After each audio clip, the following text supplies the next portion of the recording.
बस एक ही कोशिश पलट देती है सारे फैसले। वो हार कर भी जीतना, वो जीत कर भी हारना। वो लक्ष्य से ओझल हुआ बैठा जो कल की आड़ में, चलता रहा गंतव्य तक, अंतक वही विजयी बना। तो दोस्तों, क्या आपकी जिंदगी में कभी कोई ऐसी निर्णायक परिस्थिति आई है जब आपकी सिर्फ एक कोशिश आपको सफलता के द्वार तक पहुंचा सकती थी, अन्यथा असफलता निश्चित थी, और आपने फर्म डिटर्मिनेशन के साथ बिना एक पल गवाए वो एक कोशिश करने का फैसला लिया और सफलता हासिल की? यदि आपका उत्तर हाँ है तो आप पूरी दुनिया में चंद खुशनसीबों में से एक हैं। अदरवाइज ऐसी परिस्थितियों में लोग एक मेंटल ब्लॉक का शिकार हो जाते हैं, जिसके कारण उनकी संभावित सफलता एक निश्चित असफलता बनकर रह जाती है। और वास्तव में ये बिल्कुल भी अस्वाभाविक नहीं है।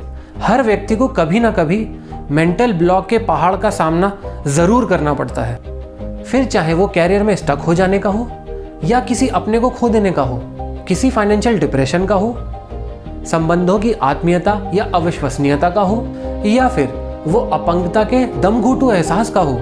तो दोस्तों, अगर आपको लगता है कि आप वह काम नहीं कर सकते जो आप करना चाहते हैं, अगर आपको लगता है कि आपके पास वह वस्तु नहीं हो सकती जिसे आप बड़ी शिद्दत से चाहते हैं, और अगर आपके पास 10 आइडियाज तो हैं मगर उनको अमल में ना लाने के 11 बहाने भी हैं, और अगर आप अपने सपनों के पीछे नहीं भागते हैं बल्कि यह मानकर कोई इनिशिएटिव नहीं ले पा रहे कि मेरी जिंदगी में तो सिर्फ रोना ही लिखा है, तो आप ये अच्छी तरह से जान लीजिए, इसी को कहते हैं मेंटल ब्लॉक। पर किसी भी व्यक्ति का भाग्य सफलता की स्याही से तब तक नहीं लिखा जाता है जब तक वो व्यक्ति ऐसे पहाड़ को लांघने की हिम्मत ना जुटा ले।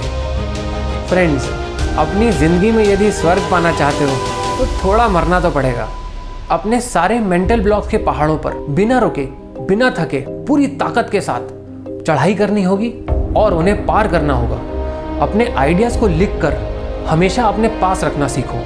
इससे आप उन्हें हमेशा एक बैकअप की तरह अपने साथ पाओगे, और आपके ये अनमटीरियलाइज्ड आइडियाज़ खुद ब खुद चैनलाइज होकर धीरे धीरे आपको रियलिटी में कन्वर्ट होते दिखाई देने लगेंगे। जैसे बड़े से बड़े इंजन को स्टार्ट करने के लिए एक छोटा सा स्पार्क प्लग ही काफ़ी है, उसी तरह मेंटल ब्लॉक को ख़त्म करने के लिए हमें अपने अंदर के उस स्पार्क को खुद ही जागृत करना होगा, और उसके लिए अपने माइंड और बॉडी में तालमेल बिठाना होगा, और साथ ही साथ अपने एक्शंस को रीअरेंज करके उनमें एक कंसिस्टेंट मोमेंटम लाना होगा।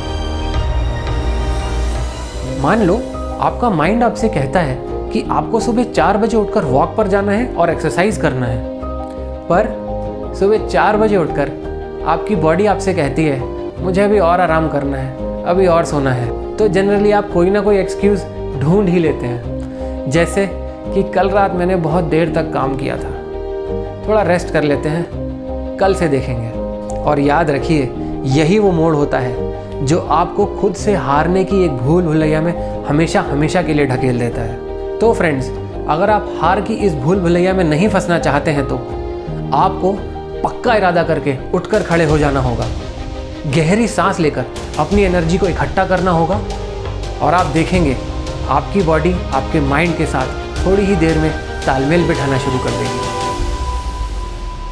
अपने मेंटल ब्लॉक के रीजंस को पहचानो, उन्हें दूर करने की पूरी कोशिश करो, अपने प्रेजेंट पर फोकस करो। हम अक्सर अपनी योग्यताओं को कम करके आंकते हैं, और अनजाने में ही ये साइकोलॉजिकल बैरियर हमारे एक्चुअल पोटेंशियल की गति में एक ब्रेक लगा देता है। ज़्यादा सोच विचार मत करो, छोटे छोटे कदम उठाकर चढ़ना शुरू करो, और फिर मेंटल ब्लॉक्स के ये पहाड़ आपको सूर्य की तरह चमकने से बिल्कुल नहीं रोक पाएंगे। No matter how tall the mountain is, it cannot block the sun.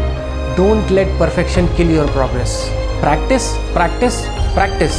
Everyone who is a champion today was only an ordinary person in the beginning. Bill Gates द्वारा 1970 में खोली गई पहली कंपनी ट्रैफोडेटा बुरी तरह से फेल हुई थी। महान संगीतकार बीथोवन ने अपनी सुनने की ताकत पूरी तरह खोने के बाद भी संगीत की दुनिया में इतिहास रचा। World famous Harry Potter series की राइटर J.K. रोलिंग, जो कि एक समय में पैसे के लिए मोहताज थी, मात्र 5 सालों में दुनिया की सबसे अमीर महिलाओं में शामिल हो गई। तो फ्रेंड्स, मॉडर्न वर्ल्ड में जहां सक्सेस को progress, speed profit and gains के तराजू में आंका जाता है, वहाँ स्वाभाविक रूप से फियर ऑफ फेलियर हर व्यक्ति के लिए एक कड़ी चुनौती तो हो सकता है, पर यदि आप इस चुनौती को केवल एक साइकोलॉजिकल लोचा मान लें तो आप अपने फर्म डिटर्मिनेशन और प्लान्ड एफर्ट्स के बलबूते इस लोचे को बड़ी आसानी से हराकर एक विनर बन सकते हैं। सत्या नडेला के कहे इस सूत्र वाक्य learn it all beats know it all को अगर हम डिकोड करें तो यह सारांश निकलकर सामने आता है, we should not hold preconceived notions about our challenges or problems because we have had certain prior experiences. Rather, we should critically question ourselves whether we have sincerely looked at all the options. Shouldn't we just try again? We could not do this task this time due to some unknown reason, which we can probably fix next time. और अगर इसको Nelson Mandela के शब्दों में कहा जाए तो कुछ यूं होगा, Don't judge me by my successes. Judge me by how many times I fell down and got back up again. Friends, this is it. It is not who you are underneath, but what you do defines you. So, never give up. Today is your day. Your mountain is waiting. Get on your way. All the best. Good luck.